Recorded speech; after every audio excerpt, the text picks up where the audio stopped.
Hello, I'm Matteo, the Chief Mobile Opinionist here at Tech Travel Geeks. And in this video I'm going to give you a brief walkthrough, a brief comparison of the specifications of the Google Pixel 8a here on the left in its minty green colour, and the Google Pixel 9a here on the right in its lilac or lavender colour. These are both Google Pixel A series devices, so they're not as powerful and well specified as the flagship Google Pixel number series, in this case the Google Pixel 8 and Google Pixel 9 series. But they do essentially provide 90% of the features at a fraction of the cost. And I find them to be incredibly good value. So let's start off looking at the overall dimensions. You can see that the Google Pixel 8a is slightly smaller, it's rounded, and it is more manageable in the hand. The Google Pixel 9a moved on to a more boxy design, slightly taller, slightly larger screen. It's just a different device from an industrial design standpoint. The core design language is still there, having your camera pill off to one side, but the overall industrial design is significantly different. Now, in terms of size, as I said, the Google Pixel 9a is slightly bigger at 154.7 millimeters, so it is significantly taller compared to the 152 millimeters of the Google Pixel 8a. One thing I'd say is that takes up that difference is the display. So you'll see here that I have two devices, different wallpapers, because by default the devices have wallpaper set on them that is matching the color of the device itself. So you can see I've got a green one here for the Google Pixel 8a and a lilac or lavender one for the Google Pixel 9a. Now, these are both OLED displays. That means that each pixel itself, when switched off, is properly off. That means you get much better contrast ratio. That's the difference between the black and what's in the background. You don't have issues with, for example, gray, things that should be black looking grey. You get proper deep blacks on here. In terms of resolution, the Google Pixel 8a has a slightly smaller or lower resolution screen. So it is, in this case, 1080 pixels on the narrowest end and 2400 pixels in height. Whereas with the slightly bigger screen estate that you get on the Google Pixel 9a, you also get a higher resolution. So it's 1080 pixels in width, but it's 2424 pixels in height. So 24 pixels doesn't sound like much, but it can be key to displaying some extra icons or just more context in a video. So this isn't a super big difference, but it can be of great advantage in certain situations. So in terms of displays, they are slightly different ones. Interestingly, according to the spec sheet, by default the Google Pixel 9a display is less bright, but it can go into boost mode. Say you're out in direct sunlight. This can ramp up to 2700 nits, but on its base peak it is at 1800 nits, whereas the Pixel 8a doesn't have that boost for sunshine, so it can be slightly more annoying if you're in the sun and it doesn't boost up, but it can go all the way to 2000 nits, so slight difference. And obviously we were talking about the resolution, the actual size, 6.1 inches for the Google Pixel 8a and 6.3 for the Google Pixel 9a, so bigger screen. And both of them have what some people call sizable bezels. I don't think that's an issue. I personally actually welcome that because it makes gesture navigation on the device easier when you have a case on it. And I always recommend having a case on your smartphone. Now, in terms of storage and RAM, both devices by default come with 128 gigabytes of storage and 8 gigabytes of RAM. Both devices also have a 256 gigabyte storage option, which is more expensive, obviously. And since we were talking about the display, one thing that we should call out is both displays have a central dock. That's a selfie camera built into the display, a little round cutout. And you can notice that the Google Pixel 9a's cutout is significantly larger. That's because the cameras, those selfie cameras, are significantly different. So the Google Pixel 8a dock has a 13 megapixel f/2.2 camera. It is classed as an ultra-wide one. And the Google Pixel 9a has a slightly bigger censored 13 megapixel one. So it is slightly better for most pictures, especially in low light. So that's the two notches there. And one thing to call out, because of the chipset that these devices are running on, you can record at 4K at 30 frames per second from the selfie camera. So if you're thinking of using this device or either of these devices for vlogging, you do get a pretty good 4K video out of them. Now, I mentioned the chipset, the platform these devices are running on. So the system on a chip that's running on these devices is the Google Tensor chip. Now, in the Google Pixel 8a, it matched the 8 series system on a chip. So it is the Tensor G3, a 4nm processor, which interestingly was 9 cores. So you have one big core and 8 smaller cores.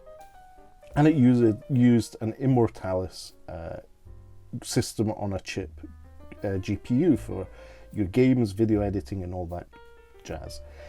Whereas with the Google Pixel 9a, you got the 9 series flagship system on a chip, the Google Tensor G4, which was also built on the 4nm process, but significantly different, and it's only an octa-core processor. And interestingly, they changed the GPU to a Mali-based one.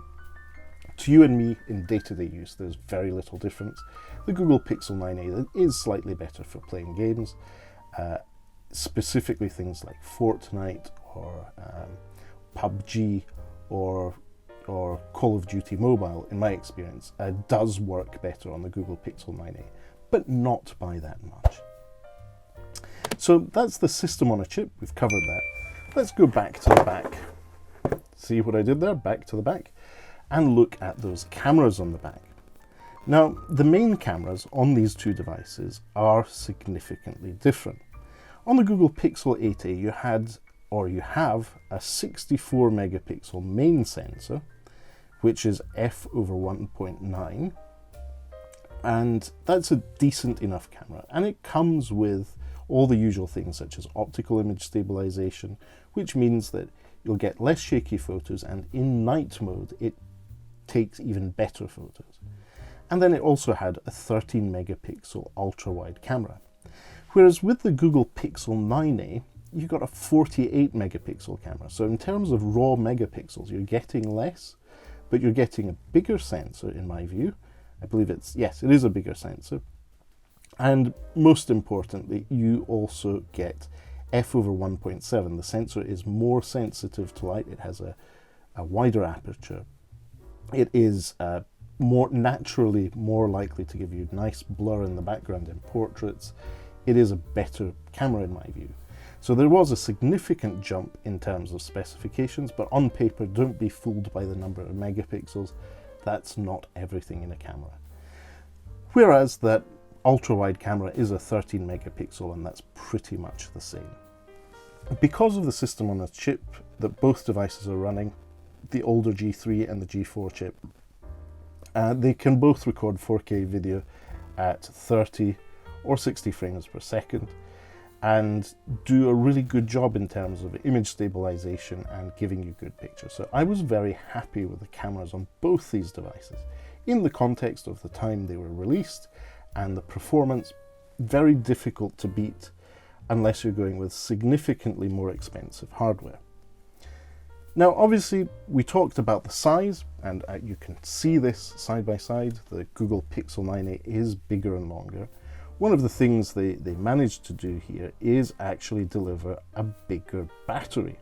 So the Google Pixel 8a comes with a 4,492 milliamp hour battery. To you and me, that's a 4,500 milliamp hour battery, which charges at 18 watts through a USB-C cable. That's power delivery 3 standard, and it has 7.5 watt wireless charging. Whereas with the Google Pixel 9a, you get a big upgrade, and it is noticeable in day-to-day use. With the Google Pixel 9a, you get a 5,100 milliamp hour battery, so well over 10% more battery there, and it charges faster at 23 watts, as well as still having that 7.5 watt wireless charging. So faster charging, bigger battery. The Google Pixel 9a is a significantly bigger, better battery and gives you better battery life, also due to obviously software optimizations, but that system on a chip we were discussing earlier. And then obviously you have all the usual things such as in-screen fingerprint display. So if you're not using Face Unlock to unlock your phone, as I am here, fingerprint scanner works well in my experience, and paired with that Face Unlock, it does a good job. Both the Google Pixel 9a and 8a have those features. In my experience, the 9a was better. So overall, great devices. Sadly, no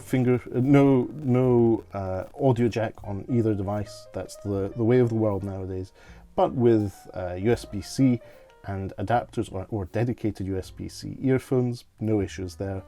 And wirelessly connecting to earphones with Bluetooth is a breeze on both devices.